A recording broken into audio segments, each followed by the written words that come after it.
All right, let's talk about finding a rhythm with your walking. So how we walk really affects our pelvic floor. If we're doing a lot of heel strike, all that pressure, that bottom pressure is going to go right into our pelvic floor, basically just hammering into that pelvic floor. So we have to be a little bit lighter on our feet. So the idea is that we're going to do a little bit more of a mid-foot strike versus that heel strike. The other thing is kind of getting that upper body involved too. So there's a lot of rotation.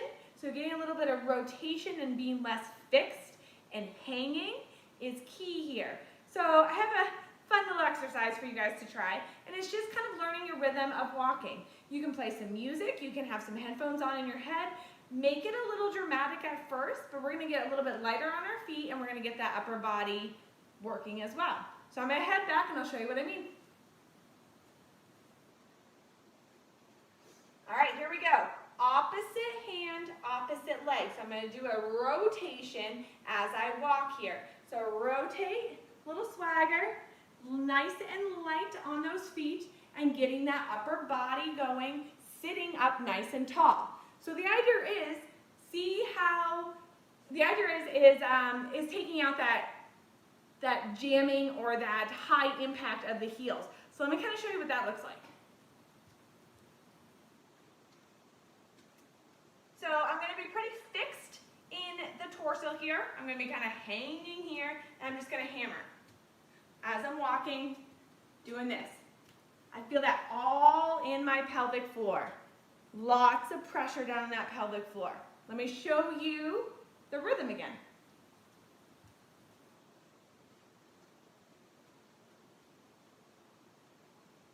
Much better. I do not feel my pelvic floor as much. I feel it supporting.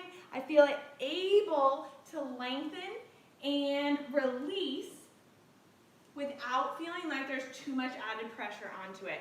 With my feet, I am much lighter on my feet. And a nice little indication for you is if I had a child sleeping in that room over there, I would be able to sneak by them. If I was hammering with my heels, they would hear me coming. So give it a little idea of that. So if you're walking down the street, think, can I sneak by this person? And if I can, it means you're doing a little bit more of that mid-heel strike, okay? The other thing I want to let you guys know too is the hip hinge. So get your hip hinge in here. So if we're sitting back, okay? So if we're sitting back here, there's a lot of pressure that's going to that pelvic floor. We're hanging on our hips. We like to hang here because we get a little tired. But as you get stronger and stronger, you'll be able to sit in that better, more efficient position longer, okay? So as you're walking and you're rotating, think about actually leaning forward a little bit, okay? So leaning forward just to kind of compensate for any of the leaning back. So we're leaning forward, opposite hand, opposite arm. There we go. We got a lot less pressure on that pelvic floor. Head is lengthened. We're not going to lead with that chin. We're going to keep that chin in line with the body. So again, opposite arm, opposite head, opposite arm, opposite leg, and keeping that head in line with the body with that slight lean forward. Okay? Have fun with it. I'm just going to add a couple things onto our walking techniques. So we've learned to find our walking rhythm, and that's by getting that upper body going, getting that hinge forward a little bit more. So I want to start to also incorporate our heels out. So just focus on heels out. Sides of the foot are going to be straight. So we've done it with stance, but now we're going to add it into movement. And when we do that, so we want to think about always walking with our feet hip width apart. So walking with those feet hip width apart, walking, doing our walking rhythm. Okay, turn around, heels out, walking as you go. Now, the next thing I want you to think about is trying to make sure that our glutes are firing or working for us as we are walking. How you do that? Keeping that heel down as long as you can. And right now you're working on that lengthening and releasing of those calf muscles and those shins so you can get a little bit more mobility in there. And that's going to help us be able to keep our heels down a little bit more as we're walking forward. So let me give you an example. So as you're walking, you want to really kind of lift off with that heel. So kind of lift off, feel those glutes working for you. So we're walking, lifting, okay?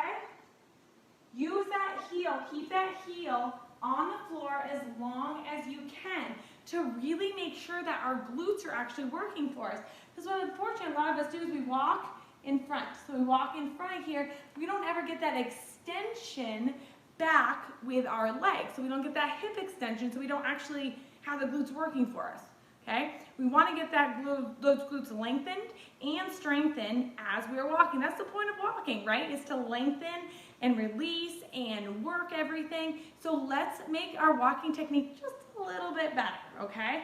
So when you walk, we're going to have our feet about hip width apart. Heels are going to be out. We're going to focus on keeping those heels on the ground a little bit longer and really feeling those glutes working for us as we're walking. So again, kind of feeling those glutes. All right, we're working. I can feel them. I don't want you to overdo it though. So this is kind of the middle ground here. So you don't want to over squeeze those glutes and then throw those hips forward. So what that kind of looks like is you're here and you're trying to get those glutes, but you're like making those ribs come out. You're hanging on the front of your hips. So keep that weight shifted back and that'll help get those glutes working. So let's try it again. Heels are out, feet are hip width apart. We're gonna start walking, upper body's going. Okay? A little bit more emphasized right now, but eventually it'll become a little bit more default, and you'll be able to have that mind-body connection with those glutes working as you're walking.